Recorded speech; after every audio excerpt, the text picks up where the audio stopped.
हम कहते हैं केवल कि महिलाओं को आगे बढ़ाना चाहिए, लेकिन कहीं ना कहीं हम उन्हें रोक रहे हैं। राजनीति में बहुत बदलाव आएगा, हर तरह से बदलाव आएगा। इस बिल को आना चाहिए क्योंकि महिलाएं हर क्षेत्र में बहुत अच्छे से अच्छा कार्य कर रही हैं। महिला ही सर्वोपरि है। हम कहते हैं कि हमें हर क्षेत्र में आगे आना चाहिए। महिला आरक्षण को लेकर केंद्र सरकार लोकसभा में बिल लेकर आई है और इस पर चर्चा हो रही है। 3 दिन तक ये लगातार चर्चा होगी और इस मुद्दे पर हालांकि विपक्ष की अपनी राय है, लेकिन आम महिलाओं की क्या राय है ये जानने के लिए हम महिलाओं के बीच पहुंचे हैं। मैं इस वक्त जीवाजी यूनिवर्सिटी कैंपस में हूं और जहां जो महिला कर्मचारी हैं, फैकल्टी हैं, वो हमारे साथ मौजूद हैं। उनसे बात कर लेते हैं। मैम, बहुत स्वागत है आपका द प्रेस। धन्यवाद। किस तरह देखती हैं महिला आरक्षण बिल जो केंद्र सरकार जिसे लोकसभा में लेकर आई, उस पर चर्चा चल रही। 3 दिन स्पेशली महिलाओं को दिया गया है आरक्षण को लेकर। जी, मेरा मानना है कि ये एक अच्छी पहल है जो ये की जा रही है। हम अनंत काल से देख रहे हैं कि महिलाएं किसी क्षेत्र में पीछे नहीं हैं, लेकिन उन्हें पीछे धकेल दिया जाता है।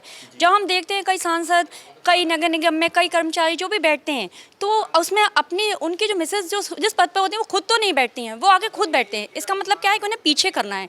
तो एक अच्छी पहल है कि हम महिलाओं को जागरूक करें, उन्हें आगे बढ़ाएं, क्योंकि आज तक हम कहते हैं केवल कि महिलाओं को आगे बढ़ाना चाहिए, लेकिन कहीं ना कहीं हम उन्हें रोक रहे हैं, उनका रास्ता रोक रहे हैं। तो अगर ये बिल आता है तो अच्छी बात है कि 2023 में नारी शक्ति विधेयक के अंतर्गत कहा गया था कि 3 विधेयक पारित करने का कहा गया था। तो अगर उन्होंने ऐसा सोचा है तो मैं सब महिलाओं के साथ हूँ कि इस बिल को आना चाहिए, क्योंकि महिलाएं हर क्षेत्र में बहुत अच्छे से अच्छा कार्य कर रही हैं, अपनी सेवाएं दे रही हैं। अगर वो इस क्षेत्र में भी आती हैं और आई हैं तो और बेटर कार्य हो सकता है, मतलब वो अपने को प्रूव कर सकती हैं, एक साबित करने का उनके पास मौका होगा। इसलिए मैं इस बात से सहमत हूँ कि इसे बिल्कुल पारित होना चाहिए और आना चाहिए। महिलाओं की भागीदारी हर क्षेत्र में जरूरी है, उन्हें किसी क्षेत्र से वंचित नहीं रखा जाना चाहिए, क्योंकि उनमें भी वो काबिलियत है। अगर पुरुष ये कर सकते हैं तो महिलाएं भी सब कुछ कर सकती हैं, उनके अंदर भी सब काबिलियत पाई जाती है। इसलिए मैं ये कहूँगी, जहाँ हम कहते हैं कि बेटी बचाओ बेटी पढ़ाओ और महिलाएं आगे बढ़ रही हैं, सशक्त हो रही हैं, तो हम कहते हैं कि हमें हर क्षेत्र में आगे आना चाहिए। ऐसा कौन सा क्षेत्र में जैसे महिलाएं नहीं है, चुनाव लड़ती हैं, आगे बढ़ती हैं, मतलब हम छोटे से छोटे काम से लेकर बड़ा से बड़ा काम करती हैं। तो अगर उनकी भागीदारी अगर होती है, उन्हें 33% आरक्षण के संग इसमें आने दिया जाता है, तो वो भविष्य में और महिलाओं के बहुत हित में होगा और बहुत अच्छा होगा। धन्यवाद। तो मैं इसे इस तरह से देखूं कि नारी ही सृष्टि की सृजन करता है। एक नए, चाहे वो शिक्षा की बात हो, माँ से लेकर अध्यापिका से लेकर, बिल्कुल नारी ही सृजन करता है। जब एक बच्ची होती है, छोटे अबोध बच्चा होता है, तो वो माँ से ही सब कुछ सीखता है, माता पिता की संरक्षण बता, लेकिन माँ उसकी पहली गुरु होती है, वो उसको सब कुछ सिखाती है। तो इसी तरह नारी का हर क्षेत्र में महत्व है। जैसे अगर किसी पुरुष को बढ़ाने में आगे अगर साथ देती है अगर पत्नी, तो पति को भी आगे बढ़ा सकती है। वो किसी भी रूप में दे सकती है, एक बहन के रूप में, एक पत्नी के रूप में, एक माँ के रूप में, और अपनी फ्रेंड्स के रूप में, किसी के रूप में भी हो सकती है। तो नारी को हमेशा आगे बढ़ाना चाहिए। जैसे कई लोग उसे इग्नोर कर देते हैं कि नहीं तवज्जो देते, लेकिन ऐसा नहीं है। उसको समझने की कोशिश करो तो उसमें बहुत शक्ति है। और वो मतलब आजकल तो आप देख ही रहे हैं माहौल की, जब बच्चे पढ़ रहे हैं, इतने आगे बढ़ रहे हैं, तो वो मतलब क्या नहीं कर सकते, मतलब बेटर से बेटर कर सकते हैं। आज के हिसाब से जो है, मतलब नई जनरेशन के हिसाब से वो जो कुछ सोचते हैं, जो कुछ, कभी ऐसा भी हो सकता है कि हम सोच रहे हैं कि हमारे पुरुष अच्छा कर रहे हैं, लेकिन उनके अंदर इतनी काबिलियत है, मतलब महिलाओं के अंदर, हो सकता है हम जैसे हमें किसी ने कोई सजेशन दिया तो उसका सजेशन और भी अच्छा हो सकता है, बेटर हो सकता है। तो इसलिए हमें महिलाओं को आरक्षण देना ही चाहिए और उन्हें आना ही चाहिए, क्योंकि ये उनके लिए बेटर है आगे महिलाओं को बढ़ाने के लिए भविष्य में। अगर हम ये कह रहे हैं कि बेटी बचाओ बेटी पढ़ाओ, तो हम सिर्फ कहने के लिए नहीं कह रहे हैं, हमें उन्हें आगे बढ़ाना है। वो किसी क्षेत्र में पीछे नहीं है। पुरुष से आज वो कंधे से कंधा मिला के हर क्षेत्र में काम करे, बल्कि पुरुष से बेटर और आगे काम कर रही है। तो इसलिए मैं कहूँगी कि इसे होना ही चाहिए। जैसा आप इनको सुन रहे थे, आप बड़े खुश हो रहे थे, प्रसन्न हो रहे थे। जिस तरह की धारणा है इनकी, मतलब जो सरकार ला रही है और इन्होंने जिस तरह से बताया, तो कैसे देखती हैं आप इस महिला आरक्षण बिल को? मैं इनके बिल्कुल साथ में हूँ, मैं इनका समर्थन दूंगी। महिला ही सर्वोपरि है। अगर आज आप महिला को सबसे पहले आगे बढ़ाएंगे तो वो पूरी दुनिया को लेके चलेगी। एक महिला ही जो पूरे घर को मैनेज करती है, पूरी घर की सारी समस्याएं सुलझाती है, घर के अंदर की बाहर की सारी समस्याएं महिला ही मैनेज करती है। तो अगर महिला को आर्थिक और सारे रूप से आगे बढ़ाया जाए तो महिला बिल्कुल आगे बढ़ेगी, उसको आरक्षण दे दिया जाना चाहिए। जी, तो मोदी जी जिस तरह से सोचते थे, जो विजन मोदी सरकार का है, स्पष्ट तौर पर राजनीतिक तौर पर बहुत मजबूत करने की तैयारी है। तो क्या लगता है आप जैसी महिलाएं जो बिल्कुल समझती हैं अपने अधिकारों को, तो उनके लिए ये कितना बड़ा कदम होगा? देखिए, हम लोगों के लिए तो ये बहुत महत्वपूर्ण कदम होगा। मोदी जी जिस तरह से अपने राज्य को राजनीतिक उससे चला रहे हैं, उसके लिए बहुत अच्छा कदम है। महिलाओं को आरक्षण मिलता है तो महिलाएं हर क्षेत्र में आगे बढ़ के कार्य करेंगी। राजनीतिक प्रतिनिधित्व की बात आती है, लोकसभा हो, राज्यसभा हो, वहाँ पर 33% जो सीटें हैं वो रिजर्व होंगी। तो इसका कितना बड़ा बदलाव आप देखेंगी राजनीति में? राजनीति में बहुत बदलाव आएगा, हर तरह से बदलाव आएगा।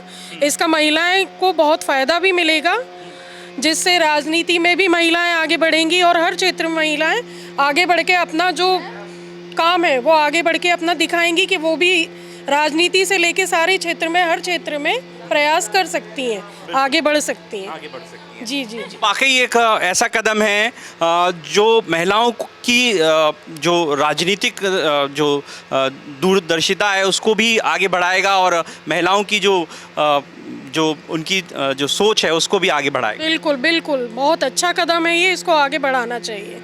जी। मैं आपसे पूछूंगा, महिला होने के नाते आप किस तरह देखती हैं इस बिल को? ये सब महिलाओं के हित में बहुत अच्छा है। बस। महिलाओं के हित बस। में बहुत अच्छा है। आप बताइए, एक छोटी सी प्रतिक्रिया आपसे लूंगा। जो हमारा 33% जो आरक्षण मिला है, ये महिलाओं के हित में बहुत अच्छा तो है, पर जो हमारे पुरुष प्रधान लोग रहते हैं ना, उनका बोला जाए कि वो महिलाओं की टांग खींचते हैं कि ये महिला क्यों आगे बढ़ गई। तो अगर उनकी सोच में भी बदलाव आ जाए ना, तो वाकई में इससे अच्छा बिल कोई नहीं हो सकता है। तो थोड़ा पुरुष प्रधान जो लोग हैं ना, उन्हें थोड़ी सोच परिवर्तित करनी चाहिए कि ये महिला मेरे से आगे क्यों निकल रही है, क्यों अच्छा कर रही है, इसको कैसे पीछे खींचे। आप समझ रहे हैं? तो लोगों की सोच में भी थोड़ा सा बदलाव होना चाहिए। आप लोग महसूस करते हैं कभी महिला होने के नाते जैसे भेदभाव जैसी बातें होती हैं? जी बिल्कुल, बहुत महसूस करते हैं। कुछ क्षेत्रों में, क्या हर क्षेत्र में ही ये बोला जाता है पुरुष पहले हैं, पुरुष पहले हैं, जबकि महिला भी समान अधिकार रखती है, महिला भी आगे बढ़ती है उस क्षेत्र से, जबकि पुरुष से ज़्यादा काम महिला करती है। घर भी मैनेज करती है, बाहर भी मैनेज करती है, उसको लेकिन पुरुष से कम ही आंका जाता है हमेशा। दूसरी बात, जब ये 33% आरक्षण मिलेगा और जब महिलाएं जब इसमें आएंगी तो उससे तो वो जो और नीचे तबके की महिलाएं हैं या और महिलाएं, तो वो उनको भी सपोर्ट कर पाएंगी, आगे बढ़ा पाएंगी, जागरूक कर पाएंगी कि आगे उनके हित में भी वो कुछ कार्य कर सकें। क्योंकि एक महिला को अच्छी तरह समझ सकती है, नहीं तो कई जगह तो यही कह दिया जाता है कि तुम एक महिला हो। तो इसलिए उनको भी उनके हित में भी कार्य करने का उन्हें अवसर प्राप्त हो पाएगा। जैसे आज वो उनके लिए कुछ करना चाहती हैं, लेकिन उनके पास कुछ है नहीं, लेकिन उनके जब बेस होगा, कोई चीज़ होगी, वो किसी पद पे होंगी, तो वो उनको भी जागरूक कर पाएंगे कि आप भी आगे बढ़ सकती हैं, कर सकती हैं। तो एक महिला दूसरी महिला को सशक्त करती है। सशक्त करती है। अगर महिलाओं को जो सपोर्ट मिल रहा है और साथ में मतलब और लोग भी सपोर्ट करें, तो महिलाएं बहुत कुछ कर सकती हैं, पुरुषों से ज़्यादा कर सकती हैं।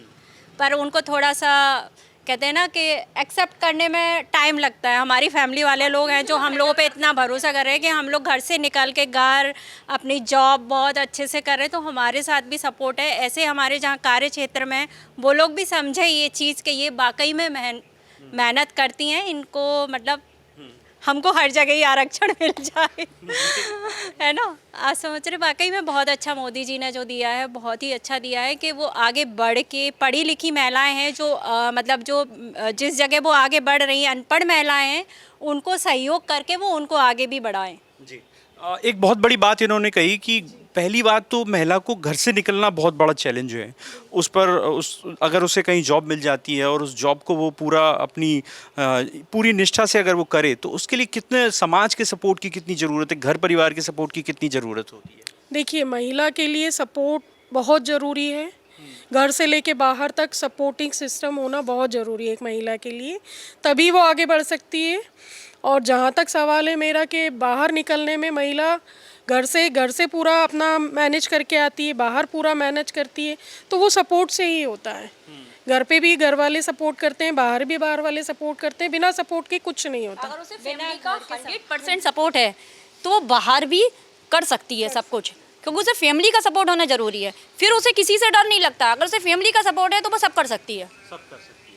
तो देखिए ये वो नारी शक्ति थी जिन्होंने बताया कि केंद्र सरकार जिस महिला आरक्षण बिल को लोकसभा में लाई है वो वाकई महिलाओं की दशा और दिशा को बदलेगा, राजनीतिक तौर पर तो मजबूत करेगा ही, साथ ही ये महिला सशक्तिकरण की दिशा में भी एक मजबूत कदम होगा। कैमरामैन विजय के साथ द प्रेस हिंदी के लिए मैं प्रहलाद सेन।